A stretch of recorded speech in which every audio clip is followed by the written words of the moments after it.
Bismillahir Rahmanir Rahim. In the name of Allah, the Beneficent and Merciful. I praise Allah, the Creator of the heavens and the earth, and I send peace and blessings to all of the prophets, and especially to the last prophet Muhammad forever. And I begin with the greeting words of the righteous. Assalamu alaikum wa rahmatullah. The Muslim world was able to lead the planet in science and technology and most aspects of learning between the 7th to the 17th century AD.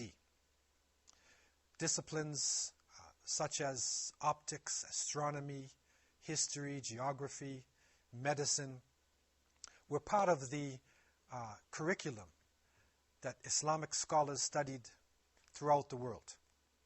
And when we look at the nature of the religion of Islam, we find that Muslims were naturally oriented towards success in science. In astronomy, we find that Muslims were naturally inclined to finding direction. The prayer itself that Muslims partake in at least 5 times per day is based upon the direction of the Qibla, the direction that the person praying has toward Mecca. And so wherever you are as a Muslim, you have to find, is Mecca to the south? Is it to the north? Is it to the east? Or is it to the west? So every Muslim, young or old, is engaged in direction. Also, once in a lifetime, the believer is encouraged to make the pilgrimage to Mecca. In order to go to the pilgrimage, you have to know the direction of Mecca. You have to organize yourself. You have to have the ability to travel. And so it was a natural outcome of the teachings of Islam itself that propelled Muslims in the areas of astronomy, geography, and navigation. In geography, there are astonishing achievements. The first almanacs, the first world atlas, the first encyclopedias. It is said in the 9th century, Ibn Khirzdaba even wrote the first roadmap atlas. Yaqut, who died in 1229, wrote a dictionary of countries, a mu'jam of all of the countries in the world. Al-Mas'udi drew a map of the world somewhere around 957 AD, and surprisingly enough, on this map, he actually had the Americas. We find in Arabic that it says Ard Majhula, unknown territory.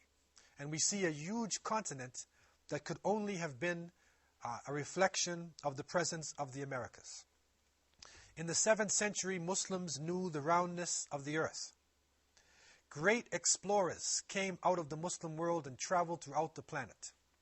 It is reported that Ibn Battuta, rahimahullah, the great scholar and Islamic traveler, in the 1300s traveled over 75,000 miles.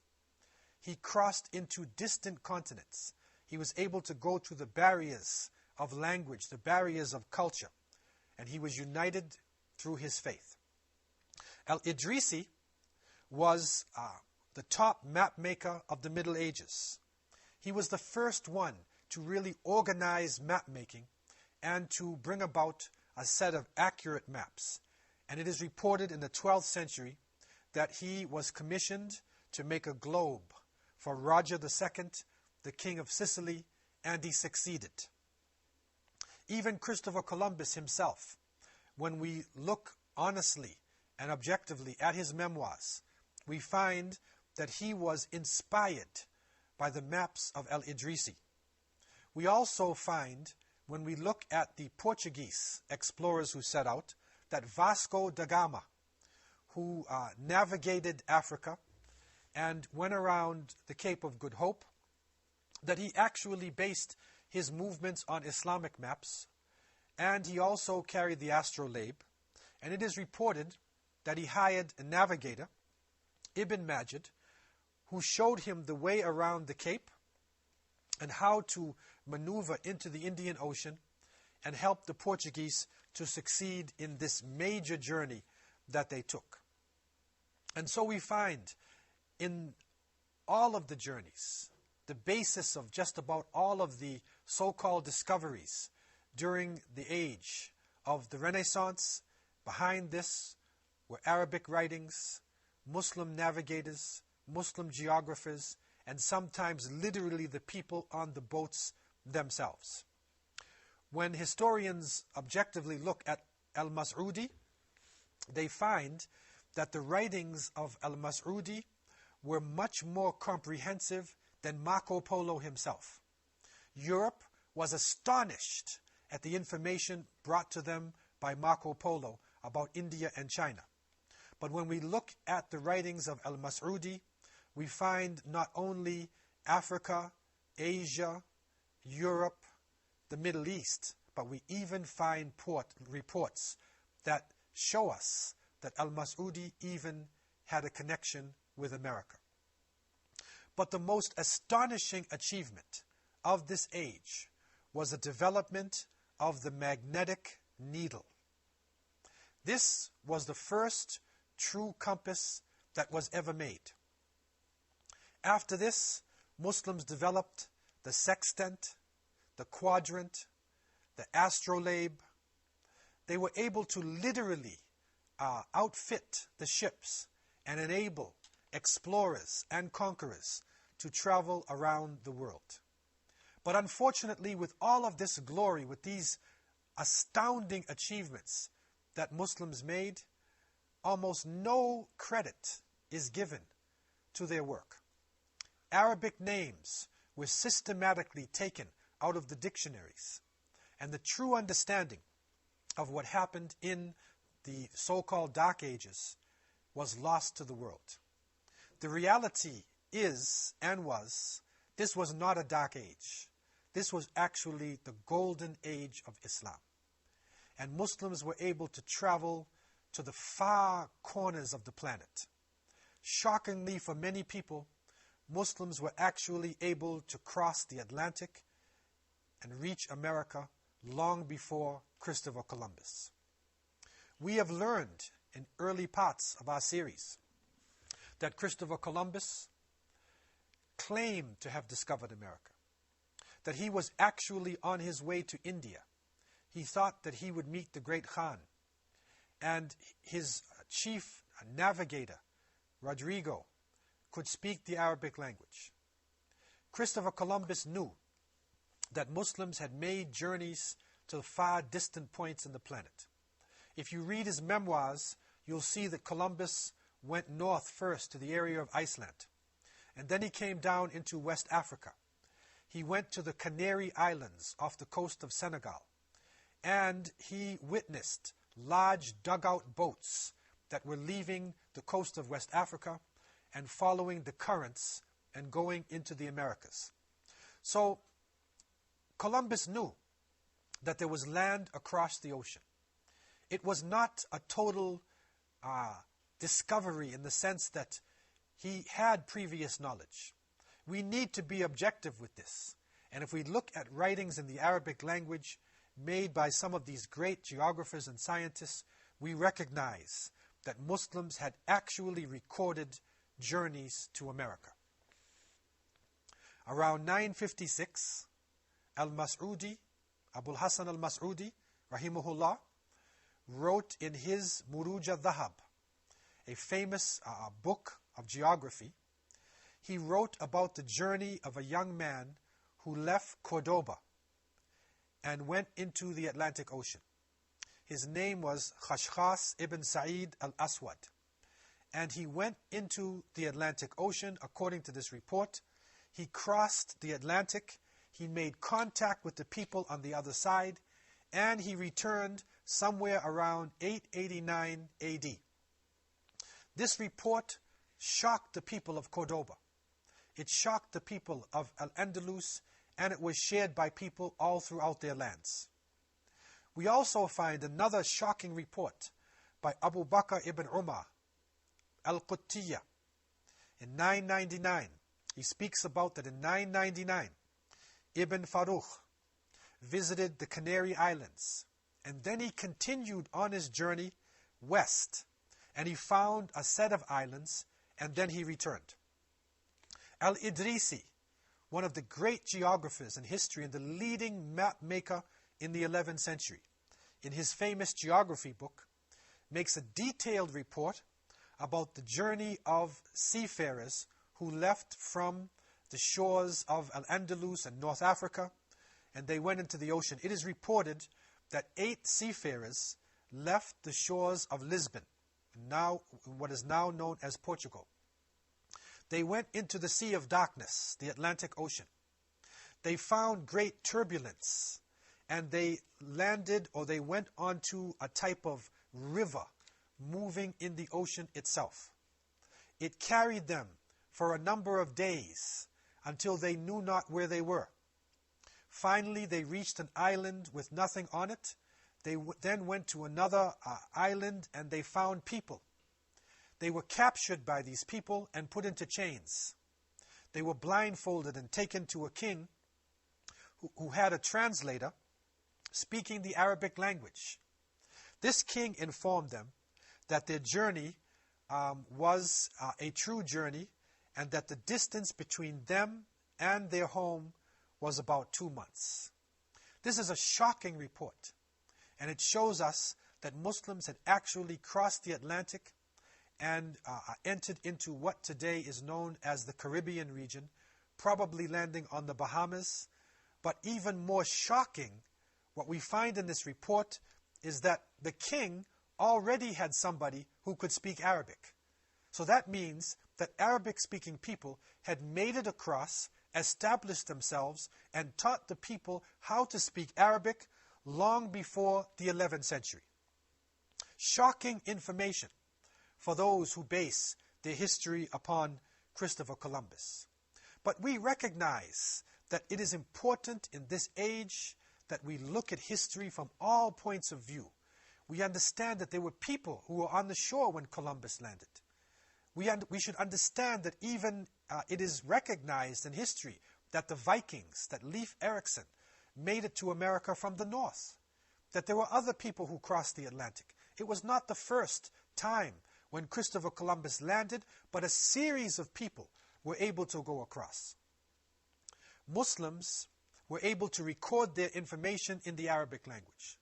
Muslims were able to deliver the message and to leave a record that will be read by people throughout the planet. Let us take a break and come back to more astounding information about Muslims in America before Columbus.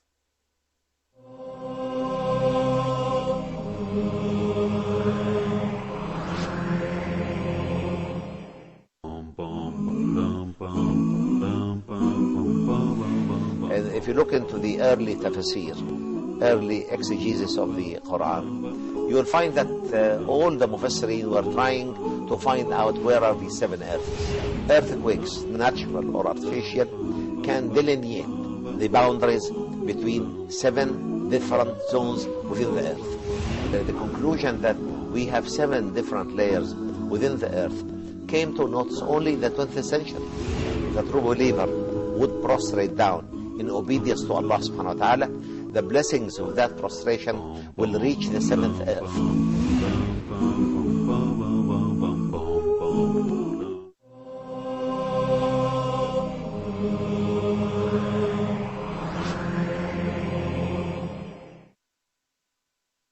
In the year 1517 AD, a famous Turkish navigator and mapmaker named Piri Reis brought a special set of maps to the Ottoman Sultan Selim I. What we find today is astonishing information on these maps. The maps were drawn approximately in 1513. And we find not only detailed information of the South American coastline, but we also find accurate latitude and longitude between Africa and South America.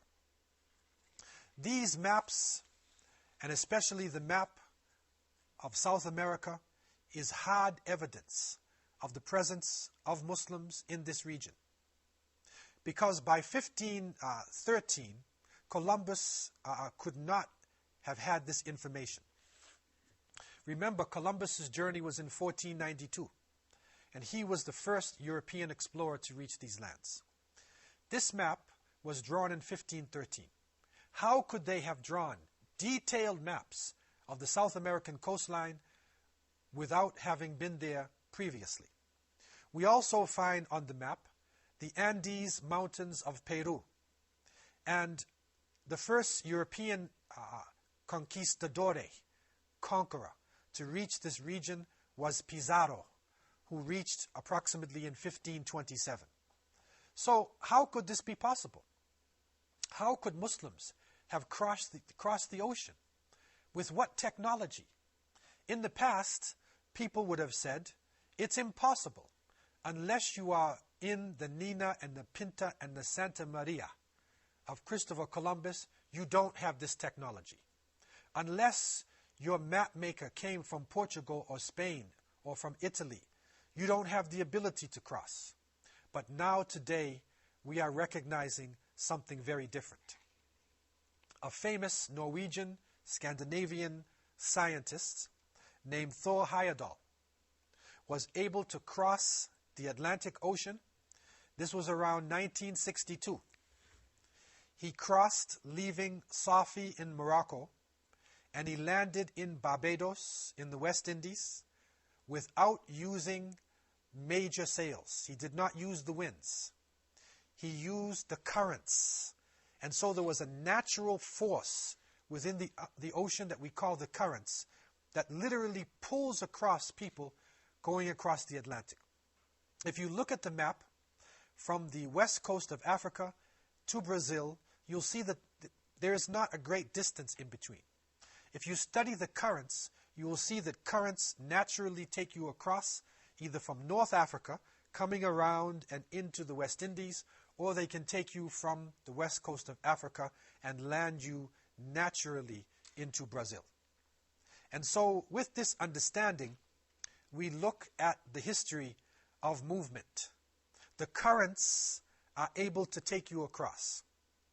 There is no need for major technology. And what Thor Heyerdahl did to also confirm this is that he used indigenous materials from Africa, and he used papyrus in the building of the boats, even to prove that the ancient Egyptians could have come across. So there should be no doubt in our minds that the Muslims were able to cross the Atlantic and to reach into the Americas. Now, when we look at history again, from Islamic sources, we go to Al-Umari. And he, in his work, Masalik al-Absar fi Mamalik al-Amsar, it is the journey of enlightened people into the kingdoms and empires of the world. Al-Umari brings a report of a great ruler coming from Mali named Mansa Musa, who in 1324 made pilgrimage to Mecca with close to 72,000 followers. But what is important about this report, brought in his book Masalik al-Absar, is that Mansa Musa, when being interviewed by the Muslim scholars in Egypt, Mansa Musa informs them that his predecessor, the Amir or the Mansa who preceded him, Abu Bakr, crossed into the Atlantic with 2,000 ships. He left the coast of Senegal and he never returned. Archaeologists, scientists have found in Central America heads, sculpted heads, that show the presence of West African Mandinka Muslims. It is shocking to see this information. A study was done about Mandinka writing, and they found this writing all along the Amazon, leading them into Peru, and then into Central America. It went right up into the United States. And Harvard University professor Leo Weiner, in his book Africa and the Discovery of America, confirmed this fact and confirmed the presence of Muslims who had gone across, and artifacts and goods that were shared by the people going either way. These Mandinka Muslims, known for their ability to travel and their love of long journeys, must have journeyed along the Amazon. They made it into Peru, and from there into Panama. And it is reported when Balboa, the Spanish conqueror, reached into Panama, into Central America, he found dark-skinned people with beards. And he was told by the lighter complexioned Hispanic people that these people are very dangerous and they live in the interior. Go the other way. So Gomara, the reporter, says that Balboa and his people went the other way. What we are finding out now is that these are the descendants of African Muslims who left the coast of West Africa and who traveled into this region. Leo Weiner, in his book Africa and the Discovery of America, confirms this. The reports of the Mandinka writing in America confirms this. And it is shocking to find, when it speaks about America, drawings along with the Mandinka writing. And the drawings say, with the writing, the elephants are tired. There are numerous birds. It is extremely hot. And so the Muslim Mandinka traveled throughout Central America and into what is now known as the southwest of the United States. They traveled up the Mississippi, and they actually met the native people, and they mixed with the native populations in the Americas. Leo Weiner brings out also root words, and he brings out bits of agriculture that was shared between the peoples of the Americas and the people of Africa and the Old World. Shocking information has come out of Central America as well that shows, even within the language of the people, that they were using terms such as jaras, guabas, elmamis to describe these African Muslims who were living in Central America. The word elmamis is a Mandinka word which originally comes from Arabic. The Arabic word el-imam becomes el-imamu, and then it becomes elmamis. And so we find that African Muslims were able to make it into this region. Recently, a series of sculpted heads were brought out of the ground and put into universities in Mexico. And it's shocking to look at the sculpture within these heads. We find West African Muslim features. We also find on one of these sculptures a turban and a cap. This is the way of the Muslims. The Prophet Muhammad, peace be upon him, had his followers to wear a cap and a turban. And the Mandinka Muslims were known for the wearing of this cap and this turban. So it is shocking to find now this information excavated from the earth. We also find within these heads that are being excavated, we find scarification on the face of some of these people. And this is something which is well known also in West Africa, as the scars themselves become almost like a passport that takes you from one section of West Africa into another. So the West African Muslims were able to interact with the people of that region. When we look at the language of the people of the Caribbean, we find words such as guanine. And guanine was the word being used for gold. So when Columbus and his people now come into the region and they're asking for gold, the people bring them forth this guanine. What is shocking to find today, that the gold that was brought out to Columbus had the same alloy, it was the same mixture of metals that was found in West Africa.